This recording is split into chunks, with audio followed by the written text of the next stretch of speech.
오늘 함께 살펴볼 말씀은 창세기 31장 13절입니다. 제가 읽겠습니다. 나는 베델 하나님이라 네가 거기서 기둥에 기름을 붓고 거기서 내게 서원하였으니 지금 일어나 이곳을 떠나서 내 출생지로 돌아가라 하셨느니라. 창세기 31장의 본문의 말씀은 야곱의 이야기입니다. 야곱의 이야기인데 성경에 가장 제 경우인데요. 가장 설교거리가 많은 인물이 두 명이 있어요. 제 생각에. 한 사람이 야곱이고 한 사람이 다윗이에요. 설교거리가 무지 많습니다. 이제 오늘 우리가 살펴볼 야곱의 이야기는 야곱이 하나님께 이야기를 하는 상황에 하나님께서 그에게 들려주신 반응인데, 사실 이 이야기의 배경은 야곱이 고향으로 20년 만에 돌아가야 될 상황에 벌어진 일입니다. 오늘 부모님을 뵈러 간다고 오늘 교회를 못 오겠다고 한 분이 한 분 계신데, 우리가 적어도 1년에 한두 번은 부모님 살아계시면 뵈러 가잖아요. 그렇죠? 좀 더 자주 뵙는 분도 있습니다만은 어쨌든 1년에 두어 번은 그 이상은 보통 부모님을 뵙죠. 근데 야곱은 지금 몇 년 동안 고향에 못 갔다고요? 20년 동안 못 갔어요. 고향에 20년을 못 갔습니다. 20년 만에 고향에 가야 될 상황이 된 것이죠. 20년 동안 고향을 못 간 이유가 뭐죠? 좋게 나온 게 아니에요, 집을. 아버지를 속이고, 또 형의 뒤통수를 치고, 그리고 거의 주랭랑 치듯이 나왔어요. 좋게는 외가 쪽 식구들에게 가서 거기서 결혼할 배우자 데리고 와라. 아버지가 그랬습니다만은 사실은 그 아들에게 명분을 주기 위한 것이고 실제로는 도망친 것입니다. 형의 칼을 피해서 외삼촌 집에 얹혀 산 지 20해가 된 거예요.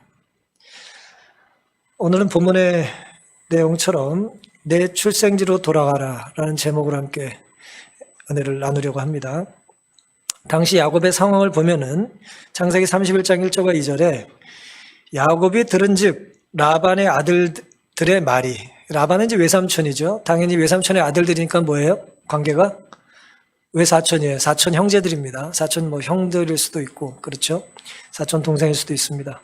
라반의 아들들의 말이 야곱이 우리 아버지의 소유를 다 빼앗고 우리 아버지의 소유로 인하여 이같이 거부가 되었다 하는지라. 엄청 부자가 됐어요, 지금 야곱이. 근데 그 라반의 아들들이 뭐라고 말했다고요? 아버지 걸 뺏어갔기 때문에 야곱이 저렇게 부자가 됐다는 거예요. 이런 말 들어봤으면 좋겠습니까? 뺏은 건 안 좋은데 부자가 됐다는 말을 한번 들어보고 싶을지 모르겠어요. 야곱이 라반의 안색을 본즉 자기에게 대하여 전과 같지 아니하더라 그랬습니다. 이게 지금 야곱이 20년 만에 집으로 돌아가려고 하는 마음이, 어떤 충동이 생긴 이유입니다. 이게 사촌들이 지금 누구를 시기하고 있습니까? 야곱을 시기하고 있죠. 살면서 시기나 질투를 받아본 적 없으신 분 계세요?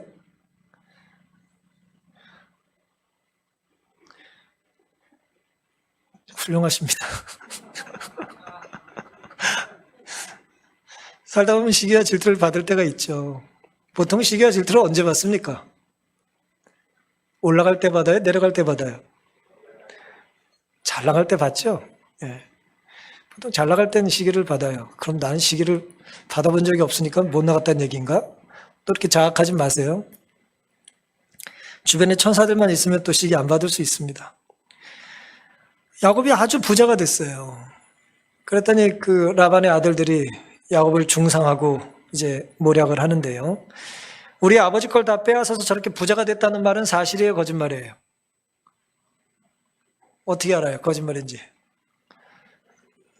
그런 거를 대답할 때는 성경을 근거로 대답을 하셔야 됩니다. 성경에 보시면 창세기 30장에 라반이 스스로 이렇게 말을 해요. 25절에 라헬이 요셉을 낳을 때에 야곱이 라반에게 이르되 나를 보내어 내 고향 내 본토로 가게 하시되, 이건 좀 설명이 필요합니다.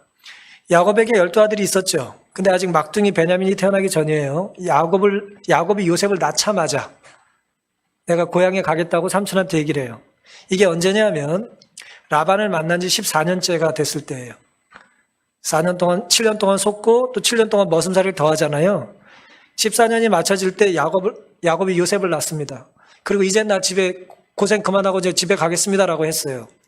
그랬더니 일 잘하는 일꾼 집에 가겠다니까 보내고 싶어요? 안 보내고 싶어요?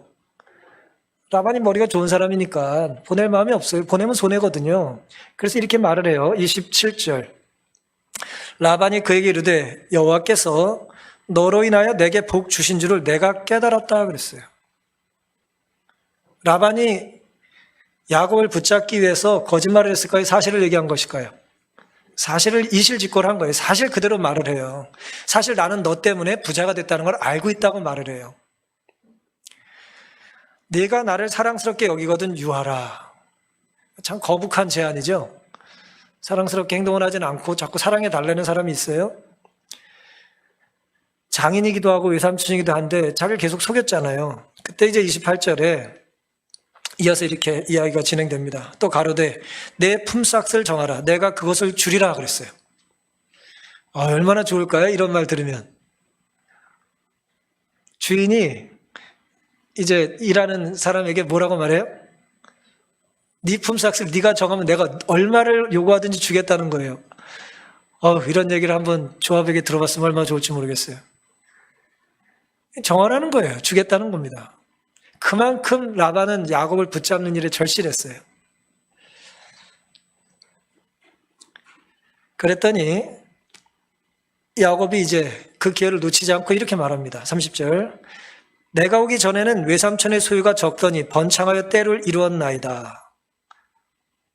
이 말이 사실이에요. 14년 전에는 라반이 별 볼 것이 없는 그런 사람이었는데 뼈 빠지게 야곱이 일을 하고 성실하게 그냥 버슴처럼 일을 했더니 라반이 부자가 된 거예요. 나의 공력을 따라 여호와께서 외삼촌에게 복을 주셨나이다. 고생은 누가 했어요? 야곱인데 복은 누가 받아요? 라반이 받았어요. 그러나 나는 어느 때에나 내 집을 세우리까 그랬습니다. 그러니까 집으로 돌아간다는 얘기는 내가 이제 내 집을 세우고 싶다는 의지의 표현입니다. 이걸 봐서는 라반의 아들들, 사촌들이 했던 말은 거짓말이다, 참말이다. 새빨간 거짓말이에요. 아버지 걸 뺏은 게 아니라 오히려 아버지가 야곱 덕을 본 거죠. 조급한 마음에 라반은 네가 원하면 뭐든지 주겠다고 이제 말을 했고요. 그 이후에 야곱은 그래서 품삯을 얼마 달라고 얘기하지 않아요. 연봉을 요구하지 않았어요. 대신 이렇게 말을 합니다. 아시겠습니다마는 짐승 중에 양과 염소 중에 아롱지고 또 검은 점이 있는 양이나 염소를 나에게 달라고 그랬어요. 왜 그랬냐 하면은 양과 염소의 보통의 색깔이 뭐예요? 양과 염소가 검해요? 양과 염소는 검지 않죠. 아니, 제가 말을 잘못했어요. 여기서 얘기하는 이제 야곱이 살던 당시에 양과 염소는 이제 흰 거예요. 그러니까 흰점이 있거나 얼룩진 것들은 이제 많지가 않아요. 제가 설교 집중을 잠시 못했습니다. 좀 신경이 쓰여가지고. 그러니까 많지가 않은 거예요. 그러니까 라반이 그 제안을 들으니까 좋아요, 안 좋아요? 좋죠. 흔하지 않으니까. 다들 시끄러운데 흑염소를 생각하셨는데 그러지 않아요. 주로 흰 것들만 있는데 양이나 염소가 검은 점 있고 얼룩진 걸 이제 야곱이 달라고 하니까 네가 그걸 정말 원하면 그렇게 주겠다 이제 말을 하죠. 결국 어떻게 됐습니까? 놀랍게도 태어나는 새끼마다 실한 것들은 다 얼룩지고 점진 것들이 생겨나기 시작했어요. 계속해서 그렇게 이제 태어납니다. 그리고 이제 6년이 지났어요. 오늘 본문이 이제 6년이 지났을 때의 이야기예요. 14년 일했고 계약을 새로 갱신해서 6년을 더 일한 거예요. 6년을 더 일했더니 어떻게 됐어요?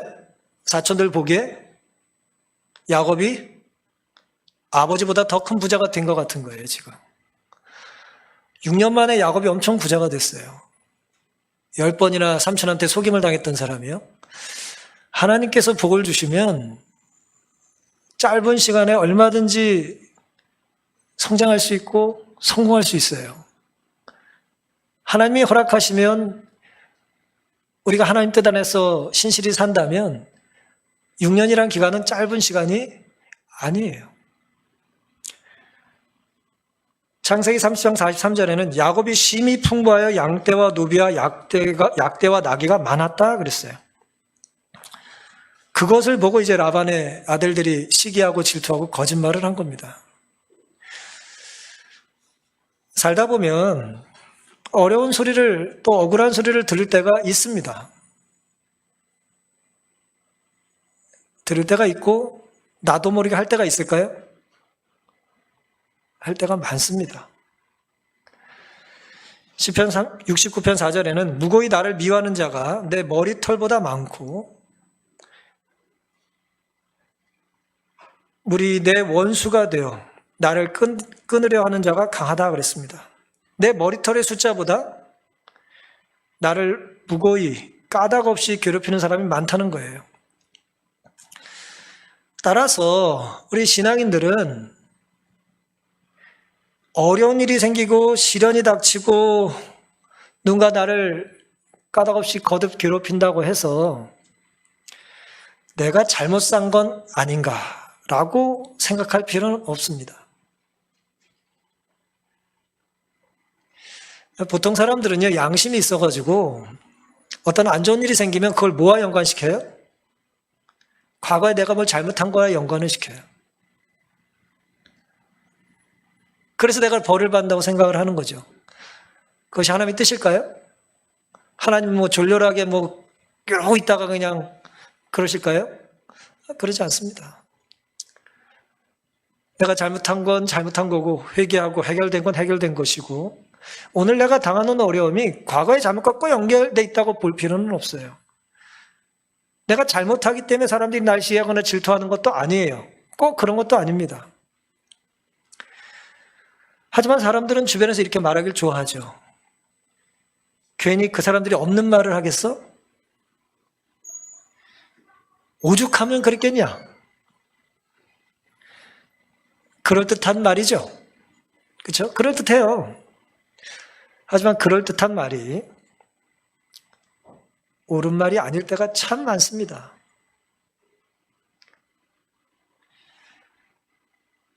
살다 보면 내게 결정적인 도움을 줄 수 있는 힘 있는 사람이 나를 미워하거나 좋아하지 않을 때가 있습니다. 그래서 우리는 사람들에게 때로 상처를 받고 괴로움을 겪게 마련이죠. 하지만 그때 기억을 해야 합니다. 그때가 하나님을 찾을 절호의 기회예요. 내가 가장 힘들 때, 가장 억울할 때 누굴 찾아야 된다고요? 하나님을 찾아야 합니다. 날 해치는 악인 때문에 탄식하기보다는 나를 구원하실 하나님을 찾고 감사하는 삶을 살기로 결심하는 이 시간 되기를 간절히 바랍니다. 이런 어려움 중에 이 야곱이 뭘 했는가 하면은 이제 하나님을 찾아요.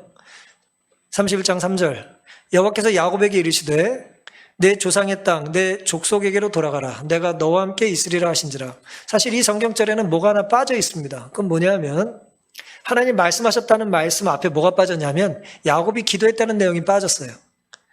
야곱이 기도를 안 한 게 아니고 기도를 드렸기 때문에 하나님께서 답을 주신 거거든요. 야곱은 하나님께 간절히 기도를 했습니다. 부자 선지자에는 야곱은 큰 당혹감과 난국에 처하여 어느 길로 가야 할지 알지 못했다. 우리랑 비슷해요. 어느 길로 가야 할지 알지 못해요. 그러나 은혜스러운 베델의 약속을 생각하고 그는 자신의 사정을 하나님께 아뢰며 기도했다는 거죠. 그분의 지시를 구했다 그랬어요. 꿈에 그의 기도는 응답되었다. 기도 응답은 누가 받습니까? 기도를 드린 사람이 받는 거예요. 기도를 드리지 않으면 어떻게 응답을 받겠어요? 야곱은 기도를 드렸습니다. 뭘 기억하고 기도를 드렸다고요? 20년 전에 베델의 약속을 기억했다 그랬어요. 베델의 약속은 20년 전에 있었는데 20년 전에 무슨 일이 있었습니까? 야곱이 집을 도망쳐 나왔잖아요. 그렇죠? 창세기 28장 15절에 내가 너와 함께 있어 네가 어디로 가든지 너를 지키며 너를 이끌어 이 땅으로 돌아오게 할지라 내가 네게 허락한 것을 다 이루기까지 너를 떠나지 아니하리라 그렇게 말씀하셨어요. 이제 이게 베델에서 하나님께서 야곱에게 주신 약속이에요. 꿈속에 사다리를 보고 천사가 오르락 내리락 하는 걸 봤잖아요. 그리고 야곱이 하나님께 감사하며 돌베개 했던 단을 가지고 이제 전을 쌓는 기초로 돌로 삼았다 그랬잖아요. 야곱의 기도란 결국 뭐냐면 하나님의 약속을 붙잡는 것이 야곱에게 기도였어요. 기도가 뭐라고요? 내 원통함을 토해내는 것도 기도지만 하나님이 전해주셨던 약속을 붙잡는 행위가 기도입니다. 그리고 그 약속이 아직 이루어지지 않았으니 이루어질 것을 믿음으로 확신하는 거예요. 응답이 없다고 기도를 멈추는 게 아니라 응답이 너무 지연되니까 응답이 없다고 멈추고 포기하는 것이 아니라 점점 응답할 때가 뭐 한 거예요? 가까이 왔다고 믿어야 되는 거예요. 소망의 근거가 내 인내가 아니라 하나님의 신실하심에 기초한 것입니다. 창세기 37장 5절부터는 그들에게 이르되 내가 그대들의 아버지의 안색을 본즉 내게 대해 전과 같지 아니하도다. 이제 이런 기도 응답 이후에 기도와 하나님의 반응 이후에 야곱이 이제 그 양떼를 돌보던 데서 아내들을 부릅니다. 당신 아버지 장인 어른의 안색이 전과 같지 않다는 거예요. 그럴지라도 내 아버지의 하나님은 나와 함께 계셨느니라. 아내들이 그렇게 이야기를 하죠. 그대들도 알거니와 내가 힘을 다하여 그대들의 아버지를 섬겼거늘 그대들의 아버지가 나를 속여 품삯을 10번이나 변역하느니라. 그러나 하나님이 그를 금하사 나를 해치 못하게 하셨으며 그가 이르기를 점 있는 것이 네 싹이 되리라 하면 온 양떼에 낳은 것이 점 있는 것이요 또 얼룩무늬 있는 것이 네 싹이 되리라 하면 온 양떼에 낳은 것이 얼룩무늬 있는 것이니 하나님이 이같이 그대들의 아버지의 짐승을 빼앗아 내게 주셨느니라 그랬습니다. 아내들에게 지금 무슨 얘기를 하고 있어요? 고향으로 돌아갈 당위성을 이제 이야기를 하고 있는 거예요. 여기 계속 있다가는 내가 살 수 없게 된 상황. 그동안 하나님이 나를 어떻게 지켜주셨다는 걸 아내들이 알아요, 몰라요? 왜 몰라요? 특별히 문제가 없는 부부 빼고는 가장 가까운 게 부부입니다. 가장 가까운 게 부부 사이예요. 다 알아요. 남편이 어떤 대접을 받았는지, 어떻게 속임을 당했는지. 아버지라도 이제 속이 상하는 거예요. 야곱은 지금 가족들, 수많은 가족을 돌보는 이제 엄청난 거부가 됐고 이제 가장이 됐는데 모든 가정의 가장들이 중요한 결정을 앞두고 이런 자기의 어떤 신앙을 고백할 수 있으면 얼마나 좋을까요? 하나님이 오래전에 나를 붙잡아 주겠다 약속하셨고 그동안 신실하게 날 지켜주셨다. 세상이 나를 괴롭혀도 하나님 아버지는 그걸 온전히 지키셨다. 는 이야기를 하는 가장이 모든 가정이 된다면 얼마나 좋을까요?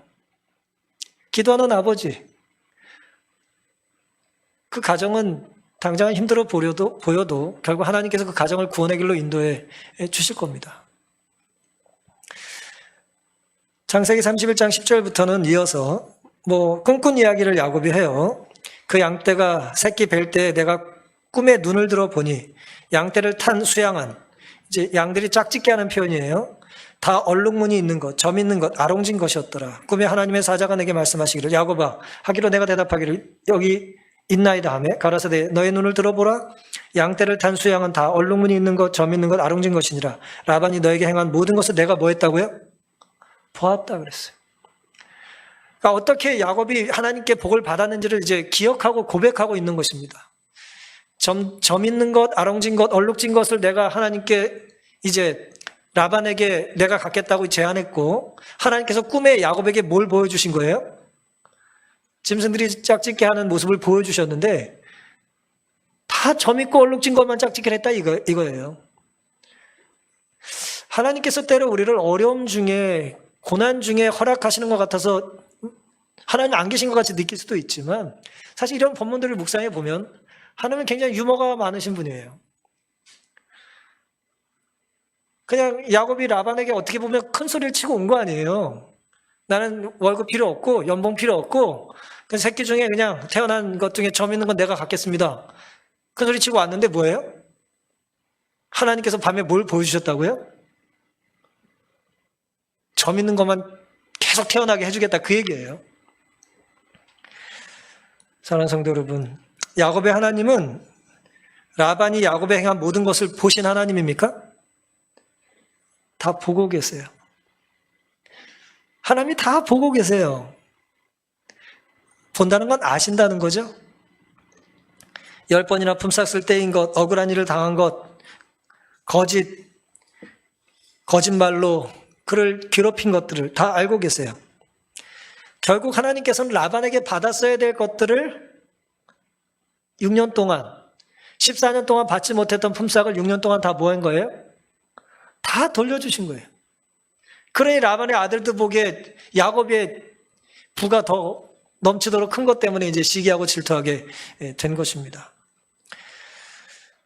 우리는 종종 하나님께서 우리를 보고 계시는 게 맞는지 의심스러울 때가 있지만 하나님은 나의 억울함을 한 번도 외면한 적이 없으시고 내가 눈물을 흘리고 있을 때 한 번도 무감각하신 적이 없으세요. 야곱의 삶을 다 보신 하나님께서 오늘 우리의 어려움도 보고 계신다는 것을 믿게 되시기를 바랍니다. 우리에게 시련은 실제적인 거고 사실이에요. 어려움이 있습니다. 주의 힘이 있기 때문에 그래요. 하지만 시련이 확실한 것처럼 더 확실한 것은 뭐예요? 이 시련을 견딜 힘을 누가 주실까요? 하나님께서 주신다는 것을 믿고 사시기를 간절히 바랍니다. 하나님께서 분명히 승리로 인도해 주실 겁니다. 아까 우리가 살펴본 것처럼 하나님께서는 야곱의 기도를 들어주셨는데요. 13절엔 이제 이렇게 기록이 됩니다. 함께 살펴본 이제 성경절인데요. 주제 성경절. 나는 베델 하나님이라. 내가 거기서 기둥에 기름을 붓고 거기서 내게 서원하였으니 20년 전 이야기를 하나님께서 다시 하고 계신 거예요. 지금 일어나 이곳을 떠나서 너의 출생지로 돌아가라 하셨느니라 그랬습니다. 어쨌든 지금 야곱은 20년의 시간을 왔다 갔다 하면서 하나님을 회상하고 있고 하나님 역시 야곱에게 20년 전 사건을 떠올리시면서 응답하고 계신 거예요. 출생지로 돌아가라는 것이 야곱의 기도에 대한 응답이에요. 내가 어디로 가야 됩니까? 어떻게 살아야 됩니까? 그랬더니 하나님 뭐라고 답을 주셨다고요? 출생지로 돌아가라. 명령을 하셨어요. 왜 그 명령을 하셨습니까? 야곱은 20년 전에 내가 아버지 집으로 다시 돌아오게 나에게 복을 내려달라고 기도를 했었거든요. 가장 힘들 때 아무것도 가진 것 없이 어떻게 보면 언제 죽을지 모르는 이 유약한 야곱이 하나님께 밤새 씨름하며 기도했어요. 돌베개 자는 그 노숙을 하며 하나님께 메어 달렸었거든요. 절 좀 살려주십시오. 제가 다시 아버지 집으로 돌아갈 수 있게 해주십시오. 그때 하나님께서 너와 함께 하겠다 약속을 하셨거든요. 창세기 28장으로 다시 돌아가면 15절부터 내가 너와 함께 있어 내가 어디로 가든지 너를 지키며 너를 이끌어 이 땅으로 돌아오게 할지라. 내가 네게 허락한 것을 다 이루기까지 너를 떠나지 아니하리라 하신지라. 야곱이 잠이 깨어 가로되 여호와께서 과연 여기 계시노 내가 알지 못하였도다. 야곱이 아침 일찍 일어나 베개하였던 돌을 가져 기둥으로 세우고 그 위에 기름을 붓고 그곳 이름을 베델이라 하였더라. 그 성의 본 이름은 루스더라 그랬습니다. 여기서 등장하는 게 베델이에요. 베델. 아까 하나님께서 뭐라고 말씀하셨어요? 창세기 31장 13절에 나는 무슨 하나님이라고요? 베델 하나님이라고 그랬잖아요. 이게 무슨 얘기예요? 너 20년 전에 거기서 잠자고 내가 너에게 복을 줬더니 그거를 베델이라고 했었잖아. 베델은 야곱이 그 지역을 그냥 베델이라고 이름 붙인 거예요. 하나님은 그걸 기억하고 계신 거예요. 우리가 하나님과 나눴던 이야기, 하나님께 탄원했던 것들을 하나님은 하나도 잊어버리지 않으세요. 절망의 어둠이 그의 영혼을 억눌러 그는 기도할 용기조차 없었다. 그러나 그는 심히 외로워서 전에는 결코 느껴보지 못했던 하나님의 보호의 필요를 느꼈다.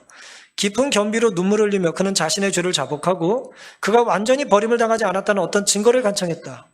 내가 버림받았다고 느끼는데 하나님 내가 버림받지 않았다라고 하는 증거를 좀 주십시오라고 간청했다는 거예요.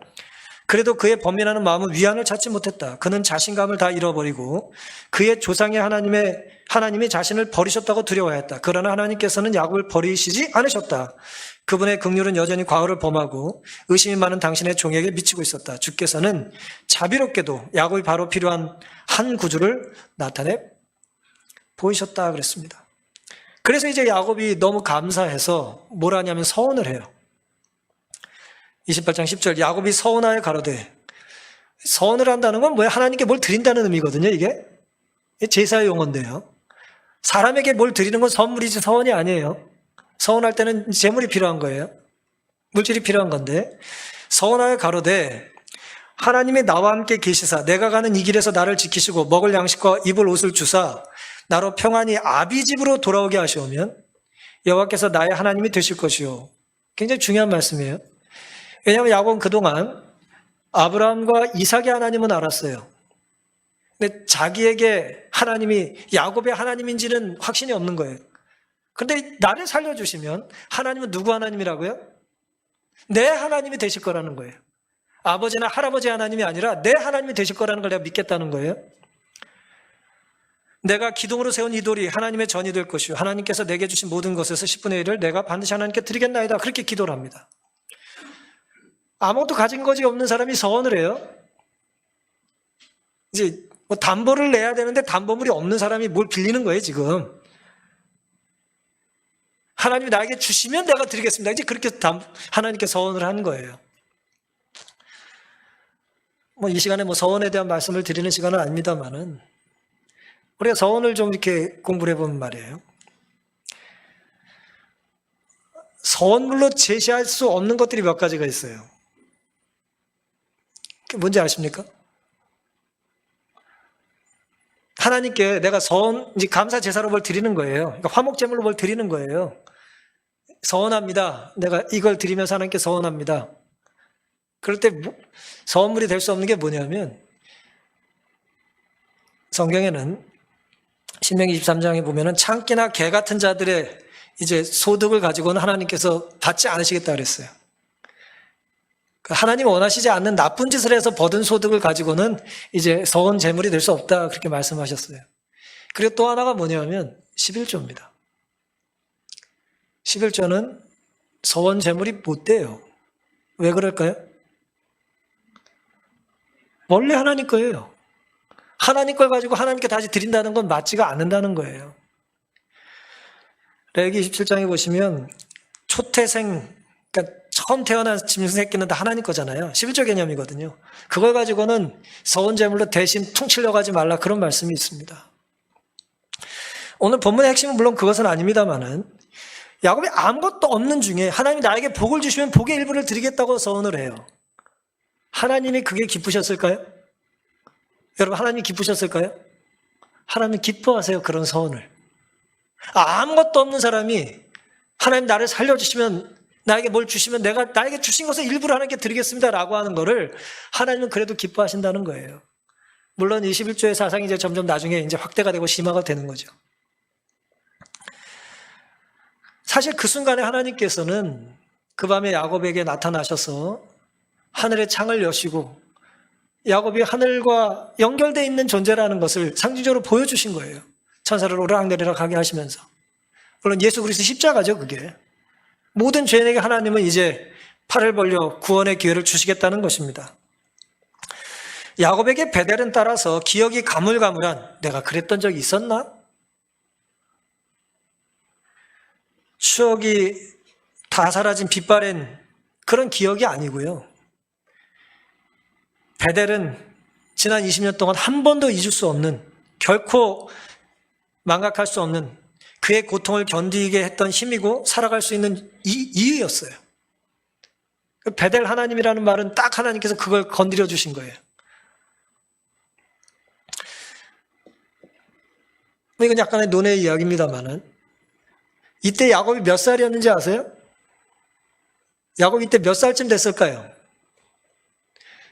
제가 언젠가 뭐 설교 중에 드린 것 같기도 한데 지금 야곱이 몇 살에 아버지 곁을 도망쳐 나왔고 떠났고 20년 뒤에 몇 살이 돼서 집으로 돌아갔을까요? 대충 몇 살 같아요? 성경을 보면 이제 우리가 이 나이를 이제 추산할 수 있는데,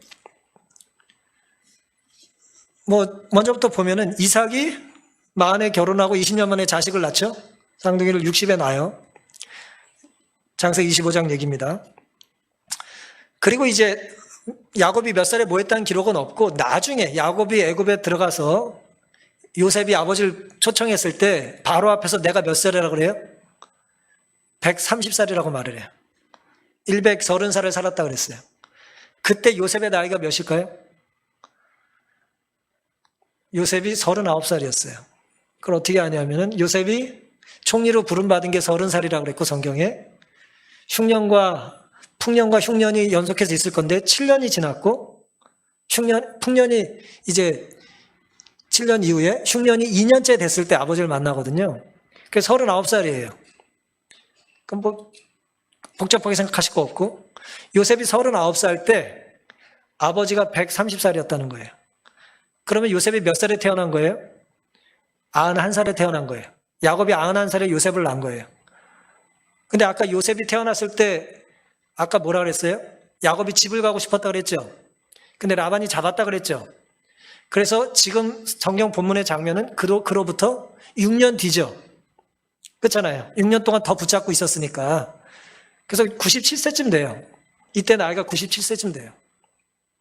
이 얘기는 무슨 얘기냐면은 아버지 이삭의 나이가 더하기 60을 더하면 되겠죠? 157세라는 얘기고 이삭이 180살까지 살았기 때문에 거의 23년을 더 살았다는 얘기예요. 그러니까 야곱이 이때 귀향함으로 인해서 아버지와 23년 정도를 같이 살았다는 그런 의미입니다.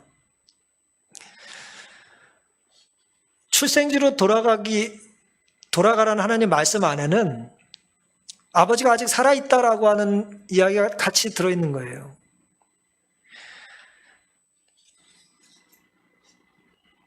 물론 야곱에게 출생지는 그렇게 뭐 자랑스러운 곳이 아니에요.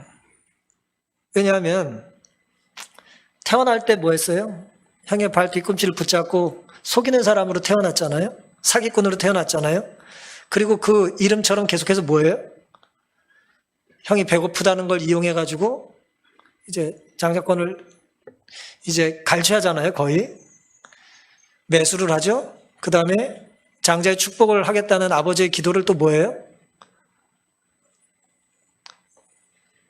형을 흉내내서 대신 그 축복을 가로채잖아요. 기도도 훔치고 장자권도 빼앗고 뭐 거의 뭐 사기꾼이죠. 근데 이런 사람이 고향에 돌아가고 싶겠어요, 여러분? 보통 도회지에서 성공한 사람들이 자기가 고향이 어디 출신인지 얘기 잘 안 하는 사람들이 많아요. 문학 작품에도 그런 주제가 많습니다. 왜 그렇죠? 뭐 장발장 같은 거 생각해 보시면 돼요. 왜 그래요? 내 근본을 아는 사람들이 많은 곳이 좋지 않은 거예요. 이름도 바꾸고 성도 바꾸고 말투도 바꾸고 내 출신을 속이고 싶은 거예요. 본인 살아계신데 고아라 그러고 멀리 사는 아저씨가 나 키웠다 그러고 그런 사람이 있다는 거예요. 근데 하나님께서는 야곱에게 고향의 출생지로 돌아가라고 말씀하신 거예요. 장자의 명분을 받은 그 시간부터 야곱은 자기 정죄에 억눌렸다. 그는 아버지에게, 그의 형에게, 자기 영혼에게, 그리고 하나님께 죄를 지었다. 짧은 시간 동안 그는 일생 동안 후회할 일을 저질렀다 그랬어요. 오늘 우리가 야곱의 이야기를 좀 20년을 왔다 갔다 하면서 살펴보고 있는데 야곱에게 있어서 지금 더 이상 외삼촌의 식구들과 살 수 없는 상황이 된 거예요. 그 어려운 상황이 초래된 것으로 인하여 오히려 어떤 기회가 생긴 거예요? 고향으로 돌아갈 기회가 생긴 거죠. 하지만 고향으로 돌아가는 야곱이 기뻐할 만한 일은 아니에요. 좋아하기만 할 일은 아니에요. 하지만 돌아가지 않으면 해결되지 않는 일이 있습니다. 두 가지 일이 있어요. 하나는 뭐예요? 아버지에게 용서를 받아야 될 일과 또 뭐예요? 형과의 화해가 있어요. 그게 고향에 돌아갈 때 해결될 일이에요. 고향에 돌아가지 않으면 해결될 수가 없습니다. 정말 자기가 어떤 사람인지가 드러나질 않아요. 고향으로 가지 않으면. 갈 데 없는 야곱이 하나님을 찾았을 때 하나님께서는 야곱에게 베델 하나님이었어요. 베델이란 말은 하나님의 집이란 뜻입니다. 집 없는 사람에게 절실한 게 뭐예요? 집이죠. 야곱에게 그곳이 하나님의 집이었어요. 우리는 주님께서 우리를 인도해 주신 길과 우리의 과거 역사를 통해 주신 그분의 가르침을 잊어버리는 것 외에는 미래를 위해 두려워할 것이 전혀 없다. 우리가 자주 되뇌이는 화이트의 말씀입니다. 하나님이 과거 우리를 인도해 주셨음을 기억하고 계십니까? 지금 하나님께서 우리를 지난 삶을 통해서 지금까지, 이 순간까지, 이곳까지 지켜주셨습니까? 인도해 주셨어요? 여러분의 가정을, 여러분의 자녀를, 여러분의 건강을 붙들어 주셨나요? 그걸 잊지만 않는다면 미래를 두려워하지 말라는 거예요. 야곱의 97년, 지난 97년을 하나님께서는 걸음걸음 붙잡아 주신 것입니다.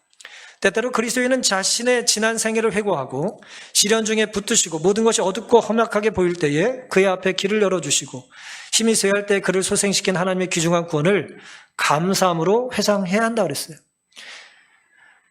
과거를 생각하고 미래를 생각할 때 뭐가 필요하다고요?